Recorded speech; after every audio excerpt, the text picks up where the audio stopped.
This is Piyush and welcome to the channel once again. So in this video we are basically going to discuss about the revision plan, and I will be providing you a sample of revision strategy, like how to plan your revision strategy, like how to plan your revision revision part and all. So basically this video is for those students who have completed their syllabus or who have like completed 80 to 90% of their syllabus and they want to revise the things that they have already studied. So this video is for them, all right. And for the students who have not completed the syllabus yet or who have completed 50% syllabus only, they can also watch this video, because when they will complete their syllabus this video will help them for sure. तो ये इस बात की guarantee है कि तुम्हें इस video से बहुत बहुत बहुत अच्छे अच्छे आइडियाज़ मिलने वाले हैं. तो मेक श्योर करो इस वीडियो को एंड तक देखना, ठीक है. क्योंकि भाई मेरे वीडियो में through out the video information होती है, ऐसा नहीं कि बीच में जाके फिर लास्ट में आके मैं गुड़ गोबर कर दूँ ना, ऐसा नहीं होता, ठीक है. और अगर तुम नए हो तो सब्सक्राइब करो, पुराने हो तो thank you so much for subscribing me. And बस ऐसे ही अपना सपोर्ट प्यार दिखाते रहो. And whoever wants to know that how to complete syllabus as soon as possible, please do comment in the comment box. I will definitely make a separate video on that also, ठीक है. तो ये जो तुम्हारे सामने दिख रहा है रिवीजन प्लान, ये बेसिकली एक वीकली प्लान है. Why weekly plan? Because I think कि वीकली प्लान डेफिनेटली वर्क्स, है ना. मंथली प्लान नहीं टिकेगा, वीकली प्लान डेफिनेटली टिकता है, ठीक है.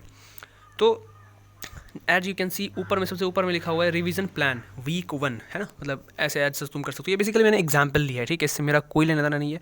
It's just an example. I have created this only for you guys, ठीक है. तुम लोगों के लिए मैंने बनाया है ये. तो मैं मान के चल रहा हूँ कि चलो ठीक है, मैंने मान लिया कि मैं एक प्राइवेट स्टूडेंट हूँ और मेरा साइंस स्ट्रीम है, ठीक है. तो ताकि तुम लोग रिलेट कर पाओ इससे, तो ये एग्जाम्पल लिया है मैंने. तुम इसी तरीके से तुम किसी भी स्ट्रीम के हो, चाहे कोई भी सब्जेक्ट हो तुम्हारे पास, तुम अपने हिसाब से अरेंज कर सकते हो रिवाइज़ करने का, ठीक है. तो देखो रिवीजन प्लान, रुक जाओ मुझे पेन निकालने तो. हाँ, सबसे अगर ऊपर में तुम देखो तो here it is revision plan week number 1 physics chemistry math. मेरे पास 3 सब्जेक्ट है, मैं 3 सब्जेक्ट का मेनली रिवाइज़ करना चाहता हूँ, उसके हिसाब से मैंने ये बनाया है. ऑलराइट, देखो अब मैंने यहाँ पे क्या किया है, अगर तुम देख पाओ तो यहाँ पे मैंने टोटल 1 2 3 4 5 6 दिन का बनाया है, 6 सब्जेक्ट, ठीक है. यहाँ पे डेट लिखी हुई है, ये डेट है 13 14 15 फरवरी, है ना. 16 फेब 17 फेब एंड 18 फेब, ठीक है. 18 फेब तक का मैंने बनाया है तुम्हारे लिए. मतलब एक वीक का मैंने ले लिया है आज से. तो तुम अपने हिसाब से अरेंज इसको कर सकते हो. मतलब इसमें कोई दो राय नहीं है. तो देखो मैंने कैसे किया है. सबसे पहले मैंने क्या देखा है कि ये देखो, आ जाओ यहाँ पे. सबसे पहले मैंने क्या लिया है, motion in a straight line, ठीक है. ये फिजिक्स का कोई चैप्टर है, motion in a straight line. अब इसको मैं रिवाइज़ करूँगा 13 तारीख को, ठीक है. अब रिवीजन कैसे करना है, एक ये बात हो सकती है. तो सबसे पहले मैं क्या करूँगा, I will revise the theory. मैं थ्योरी को रिवाइज़ करूँगा. उसके बाद मैं सारे फॉर्मूले याद करूँगा, बिकॉज थ्योरी एक बार तुमने पढ़ लिया, उसमें फॉर्मूलेज भी तुमने पढ़ लिए. अब तुम दोबारा फॉर्मूला याद कर लो, वो फिर फॉर्मूला तुम हमेशा के लिए याद रख पाओगे, ठीक है. तो ये एक बेनिफिट है.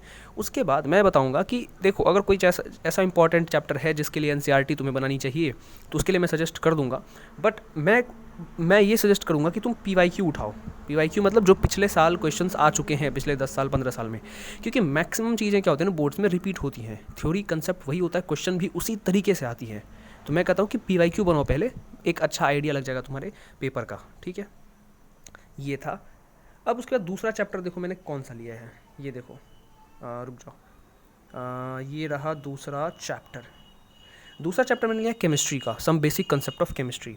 इसको हम रिवाइज़ करेंगे 14 तारीख को, यानी कि कल. और रिवीजन स्ट्रैटेजी सेम रहेगी इसके जैसे, ठीक है. सब कुछ सेम रहेगा. ऑलराइट. उसके बाद मैंने लिया है मैथ्स का, फिर मैंने लिया है फिजिक्स का, फिर केमिस्ट्री, फिर मैथ्स. तो मैंने एक पैटर्न फॉलो किया है, वो क्या है, PCM 6 दिन के लिए. अब ऐसा मैंने क्यों किया है, क्योंकि देखो अगर तुम तीनों को मिक्स लेके चलोगे ना, तो तुम्हारे देखो एग्जाम में अल्टीमेटली तुम्हें मिक्स्ड क्वेश्चंस आएंगे, है ना. मतलब फिजिक्स केमिस्ट्री मैथ ऐसे आएंगे, तो तुम्हें सबको ध्यान में रखना है पैरेलली, है ना. इसीलिए मैंने PCM लिया. नहीं तो मैं फिजिक्स केमिस्ट्री ऐसे भी कर सकता था, बट नहीं. आई थॉट कि मिक्स करके चलो सब्जेक्ट्स, ठीक है. तुम्हारे जो भी सब्जेक्ट्स हैं, सपोज तुम्हारे पास अकाउंटेंसी है, बिजनेस स्टडीज़ है, इकोनॉमिक्स है, तो तुम उसको ऐसे अकाउंटेंसी बिजनेस स्टडीज़ इकोनॉमिक्स, फिर अकाउंटेंसी बिजनेस स्टडीज़ इकोनॉमिक्स, इस तरीके से तुम कर सकते हो अरेंज, ठीक है. उसके बाद क्या है, उसके बाद जब नीचे आओगे, ये देखो फिर मैंने मोशन इन अ प्लेन लिया है फिजिक्स का, फिर केमिस्ट्री का सोल्यूशन लिया है, और मैथ्स का रिलेशन एंड फंक्शन लिया 18 तारीख तक, ठीक है. अब देखो यहाँ पे देखो सोल्यूशन जो चैप्टर है, उसमें मुझे लगा मतलब मैं बता रहा हूँ कि मुझे लगा कि मुझे सॉल्यूशन चैप्टर का एनसीईआरटी का एक्सरसाइज करना चाहिए, क्योंकि इसमें बहुत इंपॉर्टेंट चैप्टर्स हैं। देखो जो भी बोर्ड वाले बच्चे हो ना वो तो एनसीईआरटी करो ही करो, मतलब मैं कह रहा था कि पहले पीवाईक्यू कर लो फिर एनसीईआरटी, लेकिन इसमें मैं सजेस्ट करूँगा जैसे सॉल्यूशन जैसे चैप्टर है इसमें तुम पहले एनसीईआरटी कर लो फिर पीवाईक्यू पकड़ना, क्योंकि एनसीईआरटी में बहुत सारे ऐसे क्वेश्चन होते हैं जो कि तुम्हारे लाइक मोर देन इनफ है, ठीक है। उसके बाद तुम पीवाईक्यू पकड़ोगे तुम्हारे सारे क्वेश्चन बन जाएंगे। तो सॉल्यूशन तो ये तुम्हें खुद आइडेंटिफाई करना पड़ेगा कि कौन सा चैप्टर में एनसीईआरटी इंपॉर्टेंट है, ठीक है। इस तरीके से तुम कर सकते हो। ऑलराइट, अब देखो ये 7वां नंबर पेज है, यानी कि 7वें वीक के 7th डे में 7वें दिन में, सपोज इट्स संडे है, ये संडे है, संडे को फॉर एग्जांपल मैंने क्या कर लिया, एक मिक्स्ड क्वेश्चन प्रैक्टिस, ये मैंने एक प्लान रखा है, वो है mixed question practice from above chapters, है ना। 12 क्वेश्चंस फ्रॉम ईच चैप्टर। ये तुम्हारे लिए वैरी कर सकता है, सबके लिए वैरी करेगा कि कितने चैप्टर रखना चाहते हो, है ना। तो मैं कह रहा हूँ कि इट्स ऑल अबाउट दैट अब 7वां दिन को तुम कोई भी एक्स्ट्रा नहीं पढ़ रहे, मतलब कुछ भी एक्स्ट्रा रिवाइज नहीं कर रहे। क्यों? क्योंकि 7वें दिन को तुमने जितना पिछला 6 दिन का पढ़ा है उस सब का क्वेश्चन लो, मिक्स करके कहीं कहीं से उठाओ, है ना। सब में से पर्टिकुलर क्वेश्चन सब में से 6 ले लो हर एक चैप्टर में से, है ना। तो तुम्हारे पास 6 के 36 हो जाएगा, या फिर तुम 10 ले लो तो 60 क्वेश्चन हो जाएंगे, और उसको प्रैक्टिस करो एक साथ। फिर होगा क्या ना, होगा इसमें ये कि तुम्हारे अंदर प्रैक्टिस बन जाएगी। कैसे कि फिजिक्स का भी कंसेप्ट, केमिस्ट्री का भी कंसेप्ट, मैथ का कंसेप्ट सब तुम्हारे दिमाग में एक साथ चलेंगे, और वो बहुत बेहतर होगा। अगर तुम कॉम्पिटिटिव तैयारी कर रहे हो तो बेस्ट है, वो बेस्ट है, ठीक है। हैबिट बन जाएगी। कंपटीशन में तो ये होता है कि भाई फिजिक्स केमिस्ट्री मैथ सारे होते हैं एक साथ, एक ही दिन होते हैं, तो तुमको सारे सेक्टर में दिमाग चलाना पड़ेगा, है ना। तो इस तरीके से तो ये 7वां वाला बहुत इंपॉर्टेंट है, ये अपने उसमें रखना, इंक्लूड करना। तो बेसिकली ये जो मैंने तुम्हें बताया अभी, यही है weekly strategy to revise your पढ़ा हुआ चीज़ें ऑल एंड ऑल, ठीक है, जो भी है।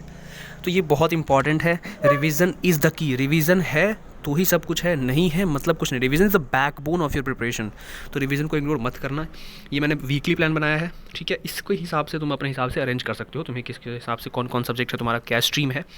लेकिन अगर ये तरीका रखोगे और ऐसे ही, फिर जब क्या होगा फिर मैं बताता हूँ। फिर नेक्स्ट वीक में क्या करना, फिर नेक्स्ट वीक में 6 दिन 6 डिफरेंट चैप्टर्स एक सीक्वेंस में, पीसीएम, और फिर 14वां दिन मतलब उसका नेक्स्ट वीक का 7वें दिन में फिर मिक्स्ड क्वेश्चन प्रैक्टिस, ठीक है। और टाइम मिले तो एक बार इस वीक के भी उस ऊपर देख लेना, ठीक है, हल्का हल्का, ज़्यादा नहीं, हल्का हल्का। तो इस तरीके से करोगे तुम्हारी तैयारी बहुत बेहतर हो जाएगी, ठीक है। तो तब तक के लिए पढ़ाई करते रहो। All the very best and take care everybody, stay healthy and stay blessed. Thank you so much.